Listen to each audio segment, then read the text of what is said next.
राधे राधे। जय श्री कृष्ण। आज आपको एक कथा सुना रहा हूँ। भगवान कृष्ण ने बांसुरी कब और क्यों तोड़ी। राधे राधे। जय श्री कृष्ण। भगवान कृष्ण को अपने बाल रूप में बांसुरी बजाने का बहुत शौक था। यह शौक ऐसा था कि उन्होंने 11 वर्ष 56 दिन की अवस्था, जिस दिन वह कंस वध के लिए मथुरा प्रस्थान गए, तक उन्होंने एक पल के लिए भी इस बांसुरी को अपने से अलग नहीं किया।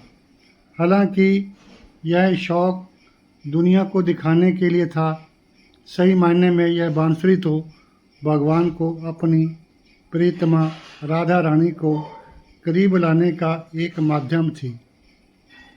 राधा रानी भी इसकी धुनों को सुनते ही भगवान से मिलने के लिए कुंज गलियों में दौड़ पड़ती थी। मथुरा जाते समय जब भगवान राधा रानी से मिले तो उन्होंने वृंदावन में आखिरी बार बांसुरी बजाई और राधा रानी से विदा लेने के बाद उन्होंने बांसुरी बजाना ही छोड़ दिया। इस विदाई के वक्त भगवान ने कहा था कि शायद अब उनकी मुलाकात न हो, लेकिन राधा रानी ने आग्रह किया कि वह गोलोक धाम प्रस्थान से पूर्व मानव शरीर में एक बार पुनः उनसे मिलना चाहेगी। भगवान भी उनके आग्रह को टाल नहीं सके, इसलिए उन्होंने भले ही राधा रानी के गृह में बांसुरी बजाना छोड़ दिया, लेकिन वह राधा रानी के दिलों के तार को जोड़ने वाली बांसुरी को नहीं छोड़ पाए। जय श्री कृष्णा। राधे राधे। लेकिन कालांतर में जब राधा रानी की आखिरी मुलाकात द्वारका में भगवान से हुई तो उन्होंने बताया कि धरती से प्रस्थान का समय आ गया है।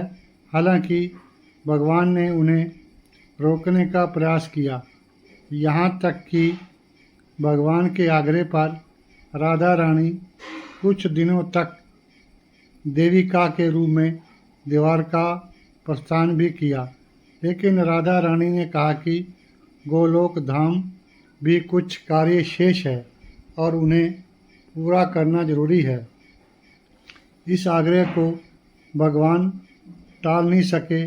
फिर राधा रानी के आग्रह पर भगवान ने आखिरी बार बांसुरी बजाई, लेकिन जैसे ही भगवान ने बांसुरी बजाना शुरू किया, राधा रानी इस नश्वर शरीर का त्याग कर गोलोक धाम प्रस्थान कर गई। भगवान भी उन्हें जाते देखकर बहुत दुखी हुए और उनके विरह को बर्दाश्त नहीं कर पाए। उन्होंने उसी पल बांसुरी को तोड़कर झाड़ियों में फेंक दिया। राधे राधे। जय श्री कृष्ण। बिना राधा रानी के नहीं बजाई बांसुरी। मथुरा आने के बाद भी भगवान अपनी बांसुरी को सदैव अपने पास ही रखते थे, बल्कि दूसरे शब्दों में कहें तो वह इसे कभी अपने से अलग नहीं करते थे। गुरुकुल में उनके सहपाठियों वह गुरुकुल से वापस लौटने के बाद उनकी माँ देवकी ने उनके पास बांसुरी देखकर कई बार उसे बजाने का आग्रह किया। देवकी ने तो यहाँ तक कहा कि उनकी रस माधुरी बांसुरी की खूब चर्चा सुनी है, एक बार इसकी धुन उन्हें भी सुना दो। लेकिन भगवान उनके आग्रह को भी टाल गए, यहाँ तक कि जब उद्धव ने इस बांसुरी को सामान्य वाद्य यंत्र कह दिया तो उन्होंने इसका महत्व और इसकी विशेषता बताते हुए बताया कि आखिर वह क्यों इसे नहीं बजाते। उन्होंने उद्धव को कहा कि क्यों बजाएं बांसुरी, किसके लिए बजाएं? आखिर जब राधा रानी ही नहीं तो बांसुरी की धुनों का मतलब ही क्या है जी। राधे राधे, जय श्री कृष्ण। वृंदावन में भगवान के साथी थे बांसुरी और मोरपंख। वृंदावन में 11 वर्ष 56 दिन के प्रवास के दौरान भगवान कृष्ण ने कभी सिले वस्त्र नहीं पहने, कभी पैरों में पन ही नहीं पहनी, लेकिन माथे पर मोर मुकुट और हाथों में से बांसुरी को कभी अलग नहीं किया। भागवताचार्यों का मत है कि बांसुरी जहाँ प्रेम का प्रतीक है, वहीं मोर मुकुट काम त्याग का परिचायक है। इस प्रसंग की व्याख्या अलग अलग विद्वानों ने अपने अपने तरीके से किया है, लेकिन इन सभी विद्वानों में कोई दो राय नहीं है कि दो शरीर में धरती पर अवतरित हुए भगवान कृष्ण और राधा रानी एक ही हैं।